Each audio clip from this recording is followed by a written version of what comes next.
ஆதி தமிழர்கள் உபயோகித்தார்களான்னு கேட்டா கிடையாது. சொல்வார்கள் நாகரிகம் என்பது மாறக்கூடியது, பண்பாடு என்பது மாறாதது, மரபுகள் மாறாதது. ஆனால் ஒரு 10 ஆண்டுகளில் இங்கு ஏற்பட்டிருக்கக்கூடிய மாற்றங்களை அப்படியே நீங்க பொருத்தி பார்த்தீங்கன்னா சில 100 ஆண்டுகளுக்கு முன்னால் இருந்த மரபுகள் இப்போது இங்கு கிடையாது.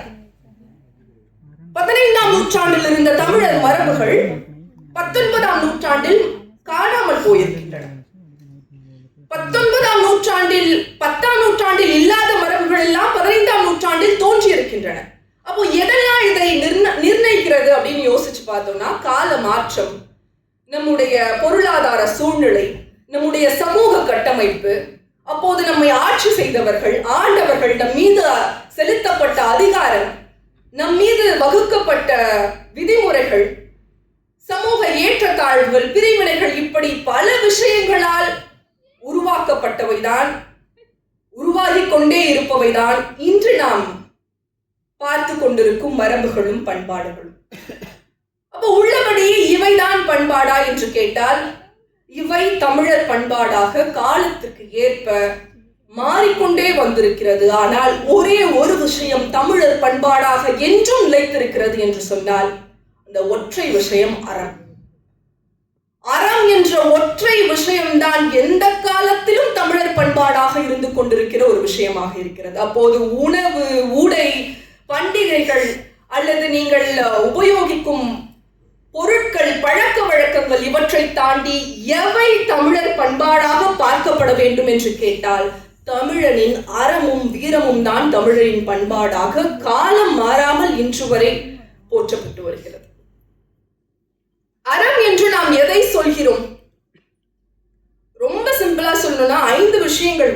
பொய் சொல்லாம இருக்கணும், யாரை பார்த்தும் பொறாமப்படாம இருக்கணும், மற்றவங்களுக்கு உதவணும், ஈகையோடு இருக்க வேண்டும், அன்போடு இருக்க வேண்டும், எந்த தனி மனிதரின் வாழ்க்கையிலும் நாம் தலையிடாமல், நம்முடைய வாழ்க்கையில் வேறு எவரையும் ஏற்றத்தாழ்வோடு பார்க்காமல் பண்பட்டவர்களாக நாம் இருக்கிறோம் என்றால் நாம் தமிழரின் பண்பாடோடு இருக்கிறோம் என்றுதான் அர்த்தம். அந்த வகையில் இன்றைய இளைஞர்கள் நல்ல புரிதலோடு அந்த பண்பாட்டை பாதுகாக்கிறார்கள் என்பதை நான் நிச்சயமாக பெருமையோட சொல்வேன். ஏனென்றால் அது வெறும் தமிழர் பண்பாடாக மட்டுமல்லாமல் இன்றைய இளைஞர்கள் பகுத்தறிவின் மூலமாக அதனை ஏற்றுக்கொள்ள துவங்கி இருக்கிறார்கள். ஏன்னா இது தமிழருக்கு மட்டும்தான் பொதுவான அறமா என்று கேட்டால், உலகில் தமிழன் காதலையும் வீரத்தையும் அறத்தையும் பாடிய அளவிற்கு வேற எந்த மொழிகளும் அறத்தையும் வீரத்தையும் காதலையும் பாடவே இல்லை.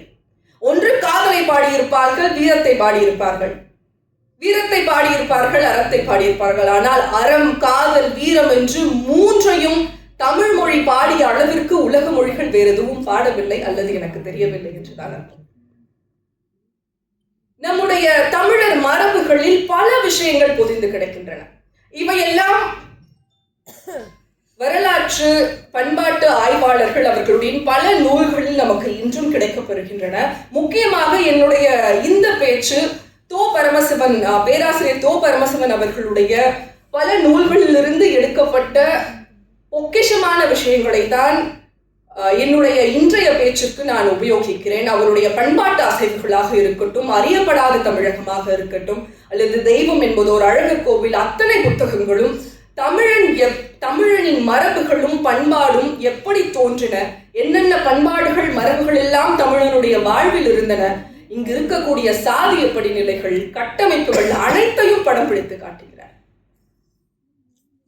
அப்போ சாதிய கட்டமைப்பும் தமிழரோட பண்பாட்டுல தானே வருது அப்படின்னு கேட்டா, நம் மீது சுமத்தப்பட்ட, நம் மீது கட்டமைக்கப்பட்ட படிநிலைகளாக சாதி இருக்கிறதை தவிர ஆதி தமிழன் சாதியோடு அந்த ஏற்றத்தாழ்வோடு வாழ்ந்தானா என்று கேட்டால் நிச்சயமாக இருக்க முடியாது என்றுதான் தோன்றுகிறது. என்றால் யாதும் ஊரே யாவரும் கேளிர் என்று சொன்ன அந்த குலத்திலிருந்து, அந்த இனத்திலிருந்து எப்படி ஏற்றத்தாழ்வுகள் பிறந்திருக்கும் என்றுதான் யோசித்து பார்க்க வேண்டும். கனியன் பூங்குன்றனார் சொல்கிறார், யாதும் ஊரே யாவரும் கேளிர் என்கிறார், தீதும் நன்றும் பிறந்தர வாரா என்கிறார். யாதும் ஊரே யாவரும் கேளிர் என்றால் எல்லோருமே எனக்கு உறவினர்கள், நான் செல்லும் இடமெல்லாம் என்னுடைய ஊர் என்கிறார். அதுதான் தமிழன் போதிக்கும் பண்பாடும், அதுதான் தமிழனின் மரபும், அதுதான் தமிழன் சொல்லும் அறமும். அதிலே தொடர்ந்து அவர் சொல்லும் பொழுது நோதலும் அவற்றோர் அன்னர் சாதலும் புதுவது அன்றே வாழ்தல் இனிது என மகிழ்ந்தென்றும் இளமே என்கிறார். அப்படின்னா என்னன்னா, எப்படி தீதும் நன்றும் பிறர் தர வாரா, நமக்கு நன்மையும் தீமையும் பிறர் தர வராதோ, அதே போல துன்பமும் அதற்குண்டான தீர்வும் கூட பிறர் தர வருவது கிடையாது. உனக்கான துன்பத்தையும் உனக்கான தீர்வையும் நீயே தான் உனக்கு தந்து கொண்டிருக்கிறார். சாதலும் புதுவது அன்றே வாழ்தல் இனிதென மகிழ்ந்தென்றும் இளமே என்கிறார். என் வாழ்க்கை ரொம்ப நல்லா இருக்கு, சந்தோஷமா இருக்குன்னு நினைக்கிறதும் தப்பு, இந்த வாழ்க்கை நல்லாவே இல்லை, எனக்கு இந்த வாழ்க்கையே வேணான்னு நினைக்கிறதும் தப்பு அப்படின்ற.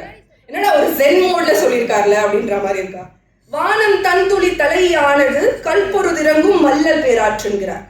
வானம் மின்னல் வெட்டும் மழையை தந்து இந்த கல் மண் எல்லாவற்றையும் அடித்து கொண்டு ஓடும் ஆறு போல இந்த வாழ்க்கை ஓடிக்கொண்டிருக்கிறது. இதில் முறை வழிபடுவோம் என்பது திறவோர், முன்ன இட்ட முறைதான் உங்களுடைய அந்த வழியை தீர்மானிக்கிறது. அதாவது ஊழி என்று ஒரு விஷயம் சொல்வார், கர்மா.